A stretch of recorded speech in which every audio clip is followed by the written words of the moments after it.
Hindi ko na matandaan anong daan ang nilakar. Napadpad sa isang lugar nang di ko na malayan ang payapa ng paligid at napakatahimik. Ba't kaya ako nandito? Ako ba'y nananaginip? Sinubukang maglibot, naglakad sa damuhan, nagmasid at naghanap ng pwede kong pagtanungan. Ngunit aking natagpuan mga tupa sa burulan. Makulimlim na ang langit, baka abutan ng ulan. Isang liwanag sa dilim, palapit ng palapit. Pamilyar ang kanyang imahe, ngunit di ko masambit.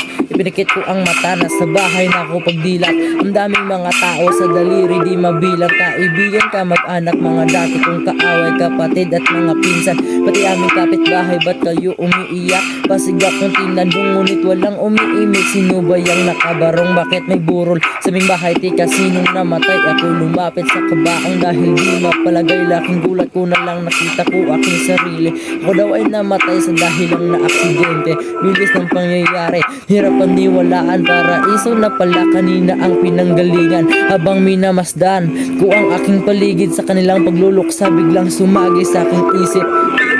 Ang dami din palang nagmamahal sa tulad ko, ngunit di ko naramdaman nung nabubuhay pa ako.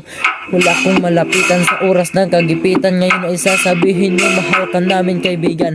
Ang bait niya ni ano, matulungin niya si ano. Sa aming magkakaibigan, siya lamang yung matino noong nabubuhay ako. Ba't di ko yan narinig? Puro lang pangungutya, palaging minamaliit. Tutunga kasabihan, ngayon naniniwala na ako. Aanhin pa yung damo kung patay na yung kabayo. Pero kahit na ganun, hindi ako magtatampo sa inyong paglalakbay. Kasama niyo pa rin ako, kaya hanggang dito na lang ang sinulat ko na awit. Kapamilya, kaibigan, kita-kits na lang sa langit. Hanggang dito na lang ang sinulat ko na awit. Kapamilya, kaibigan, kita-kits na lang sa langit.